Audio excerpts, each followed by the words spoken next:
What's going on, everybody? This is MDENT313, and I'm back at y'all with another one. What a wonderful, wonderful, wonderful day of boxing. I feel like I got my money's worth. I'm excited. Man, listen, I want to start by Look, before I do that, Shakur Stevenson and Dmitry Bivol is the only two fight predictions I got right today. But I know y'all tired of hearing me say that. But anyway, before I talk about the fight, I want to give Turkey Al-Sheikh his just due, man. He just putting on and spoiling us as boxing fans, and I want to personally thank Turkey Al-Sheikh for restoring order to boxing, for giving these guys, these fighters, a great platform to fight on, for putting together these great cards, for putting on the matchups that we're asking for as fans.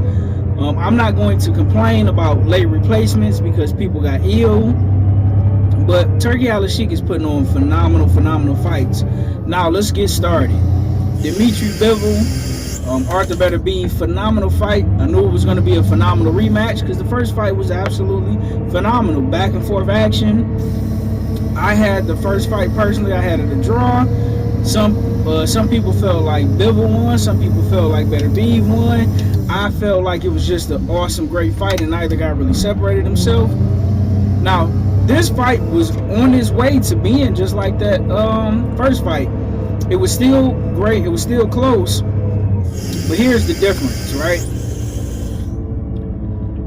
Dmitry Bivol made an adjustment, particularly in the middle rounds, right? Him and Arthur Beterbiev was going back and forth, don't get me wrong, in that first half of the fight, but Arthur Beterbiev was getting the best of him. You could tell that his power, especially when he was fresh, when he was spry, he had his legs, and he was hurting Bivol. Listen, he was hitting him with some heavy shots, and I didn't like the fact that Bivol, who's known for having a phenomenal defense, for having a great defense, he was getting hit with too many big shots. And I'm looking like, damn, I'm about to get another fight prediction wrong. Man, but listen, Bivol got a chin. When we talk about fighters who got an elite level chin, we don't give Dmitry Bivol his just due. Dmitry Bivol got a beard. Do you hear me? That man got a beard on him, because he was getting hit clean and flush, and he was taking Beterbiev best shots, and he was bringing it back to him. You know, Dmitry Bivol was extremely smart, utilizing movement, right? He didn't do too much moving. He knew when to move, when not to move, when to come forward, when to be patient, when to set traps. He utilized his jab effectively, and so did Arthur Beterbiev. Listen, one thing I'm gonna get Beterbiev credit for, people put too much emphasis on his power, because outside of Dmitry Bivol, he has a 100% knockout ratio, or like a 93% knockout ratio, something crazy and ridiculous like that. But at the highest level, he's still getting knockouts, which lets me know that he has a phenomenal boxing ability as well. The same way Dmitry Bivol's chin don't get the just due that it should get, Arthur Beterbiev's boxing ability don't get the credit that it should. And what happened was, I believe Arthur Beterbiev, he slowly started to tire out. Now, his power didn't fade, but his activity level did, right?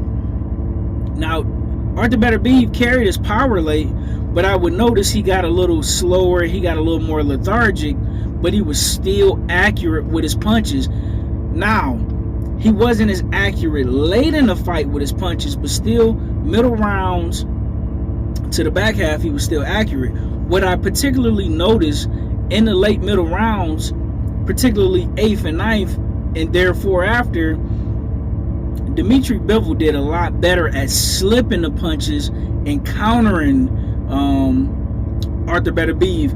Instead of just moving around and just trying to outbox him all the time and exert a lot of energy, Dmitry Bivol got a lot more comfortable, because I believe he noticed Arthur Beterbiev slowing down. Like I say, the punching power was still there, but his activity level dropped off. So when Dmitry Bivol was sitting in front of him, he was teeing off on him, he was slipping, he was making Arthur Beterbiev miss wildly, and he was dominating him in that second half, right? Beautiful performance. Now, it don't look like he was hurting Arthur Beterbiev. It looked like he was hitting him with shots that got his attention. Don't look like he was hurting him the same way Arthur Beterbiev was hurting Dmitry Bivol early in the fight. But you could tell he slowed him down, and he was slowly breaking Beterbiev down. And I believe that if boxing was still a 15-round sport as opposed to a 12-round sport, Dmitry Bivol would have messed around and he would have got Arthur Beterbiev up out of there. Now, here's the thing. Arthur Beterbiev is a good boxer with a lot of power. Dmitry Bivol is a great boxer with a decent amount of power. And what history tends to tell me in the sport of boxing particularly is the more boxer punchers tend to fight boxers, the one with the IQ, the more they fight each other, and the more they get comfortable with each other, and the more they get used to each other, the boxer, because he has more tools in the tool belt, especially as long as he have the chin to take the power, they can slowly take things away from the traditional power puncher because he has less tools in the toolbox. And if he does have more tools in the toolbox, he's so used to not having to pull those tools out because he's been able to beat guys the same exact way.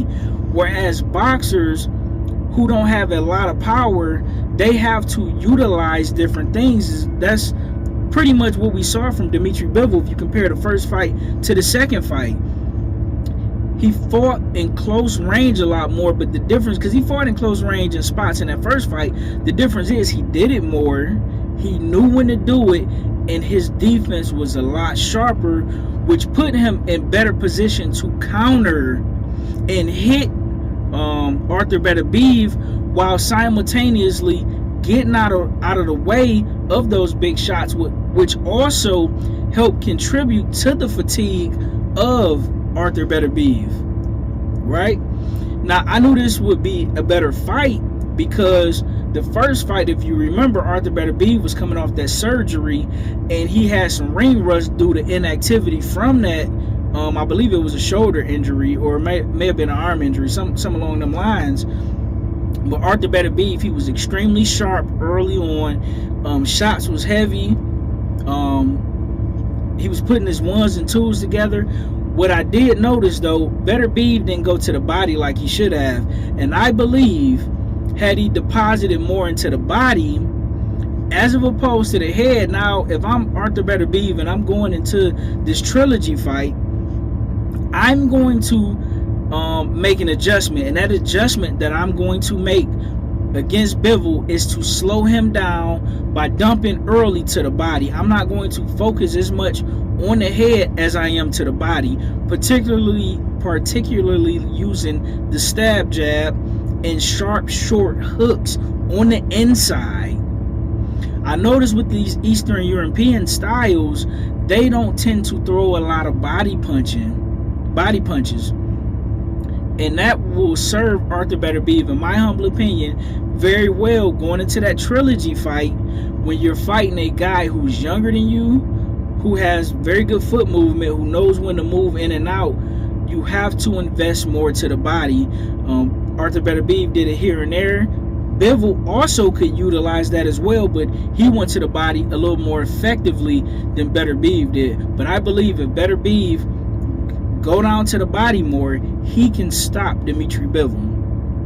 I don't know if he'll do that because I don't know how comfortable he is, because when I look at Arthur Beterbiev's last 10 fights, he don't utilize body punching that often. Now, the question is going to be how hungry he's going to be after losing this fight, and how bad do he want the belts back, and will he bring in an additional trainer and get the proper sparring to help him with the element of body punching and protecting yourself in the phone booth in the midst of doing that. Because you got to remember, when you're going down to the body, whether it's a stab jab, whether you hooking off, or whatever it is, if you're putting a little uppercut in there, you're open. So you got to be able to recover and get your hands back home on defense on the inside, right?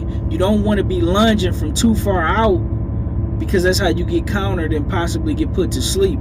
You got to be methodical and strategic. Bivol's the thinker in there, man. I'm looking forward to this trilogy fight. I noticed David Benavidez, he was in the crowd, he was in the audience. He was hoping, I'm pretty sure he was hoping that Beterbiev win that way. He could have got, because he's next up to fight the winner. The problem is Beterbiev won the first one, Bivol won this one, so they got to have a trilogy fight, which, in my opinion, for David Benavidez, that's a good thing, because that gives you another fight to get acclimated, even more so, to the weight and to the division. And if I'm David Benavidez, if possible, I would like to get 2 fights. I would like to get a big, physically strong guy with good punching power like an Anthony Yard. I would like to get a fight in there with him, a natural light heavyweight who's big and strong. I don't know if he's still a light heavyweight or if he moved to cruiserweight, but I want to get somebody like that for my next fight, for just in case it's Bivol.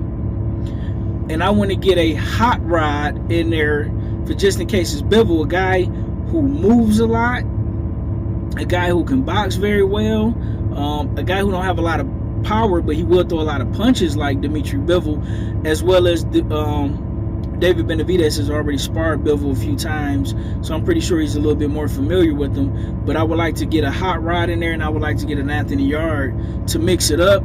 Hopefully he can get a couple of fights in, which will help him get more acclimated and grow into the weight more, which will ultimately make him more dangerous. And I believe David Benavidez has all the tools in the world to beat both guys.